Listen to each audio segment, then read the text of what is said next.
नमस्कार, मैं अंजना और आप देख रहे हैं न्यूज सर्कल। आइए बढ़ते हैं आज की बड़ी खबर की ओर। जलौन सिमटा माओवाद रेड कॉरिडोर सफाई के करीब पीएम मोदी बोले, निर्णायक दौर में पहुंची लड़ाई। देश में दशकों से जारी माओवादी आतंकवाद के खिलाफ लड़ाई अब अपने निर्णायक दौर में पहुंच गई है। गृह मंत्रालय के ताजा आंकड़ों के मुताबिक 2014 में माओवादी आतंकवाद प्रभावित 182 जिलों की तुलना में अक्टूबर 2025 के केवल 11 जिलों तक इनका आतंक रह गया है। मंत्रालय ने उम्मीद जताई है कि 31 मार्च 2026 तक कुख्यात रेड कॉरिडोर भी इतिहास की बात हो जाए। देश में दशकों से जारी माओवादी आतंकवाद के खिलाफ लड़ाई अब अपने निर्णायक दौरे में पहुंच गई है। गृह मंत्रालय के ताजा आंकड़ों के मुताबिक 2014 में माओवादी आतंकवाद प्रभावित 182 जिलों की तुलना में अक्टूबर 2025 में केवल 11 जिलों तक इनका आतंक रह गया है। मंत्रालय ने उम्मीद जताई है कि 31 मार्च 2026 तक कुख्यात रेड कॉरिडोर भी इतिहास की बात हो जाएगी। बीते 5 दशकों से नक्सलवाद की मार झेल रहे तमाम जिलों और गाँव में अब पीएम मोदी के नेतृत्व में अभूतपूर्व विकास और प्रगति देखी जा रही है। इन जिलों को हिंसा नहीं, अब विकास के जरिए परिभाषित किया जा रहा है। गृह मंत्रालय के मुताबिक बीते 75 घंटों में 303 नक्सलेटर के आत्मसमर्पण किया है। हाल के वर्षों में ये काफी बड़ी संख्या है। बता दें कि शुक्रवार को पीएम नरेंद्र मोदी ने भी एक कार्यक्रम में कहा था कि वह दिन दूर नहीं जब देश पूरी तरह से नक्सलवाद से मुक्त हो जाएगा।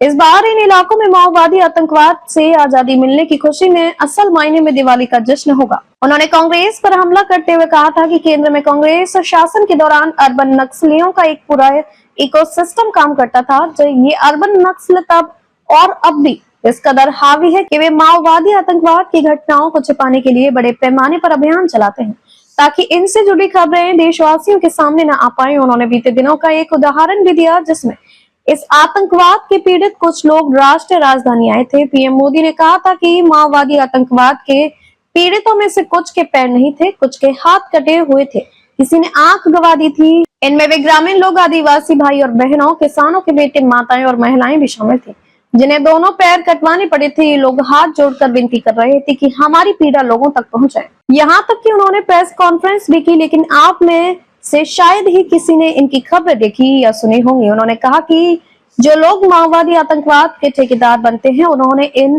पीड़ितों की कहानियां भारत के लोगों तक नहीं पहुंचने दी। कांग्रेस के इकोसिस्टम ने ये सुनिश्चित किया कि इस मुद्दे पर कभी बात नहीं होने पाए।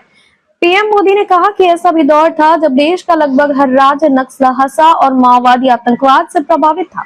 उन्होंने कहा कि पूरे देश में संविधान लागू था, लेकिन रेड कॉरिडोर में ये पूरी तरह से गायब था।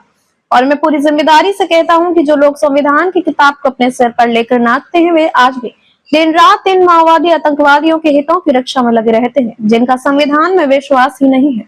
पीएम ने कहा कि सरकारें चुनी जाती थी, लेकिन रेड कॉरिडोर में इनका कोई प्रभाव या वैधता नहीं होती थी। शाम ढलते ही घर से बाहर कदम रखना खतरनाक होता था और जनता की सुरक्षा के लिए जिम्मेदार लोगों को भी सुरक्षा घेरे में चलना पड़ता था। बीते 50 से 55 साल में हजारों लोगों को माओवादी आतंकवाद की वजह से जान गंवानी पड़ी, असंख्य सुरक्षा कर्मियों को शिकार होना पड़ा। अब तक के लिए बस इतना ही, फिर मिलते हैं एक ऐसे ही बड़ी खबर के साथ। तब तक के लिए नमस्कार और देखते रहिए न्यूज सर्कल। अगर आपको वीडियो पसंद आई हो तो लाइक करें व शेयर करें। ऐसे लेटेस्ट अपडेट पाने के लिए बेल आइकन प्रेस करना ना भूलें। अगर आप हमें फेसबुक या फिर इंस्टा के माध्यम से देख रहे हैं तो हमारे पेज को फॉलो जरूर करें। धन्यवाद।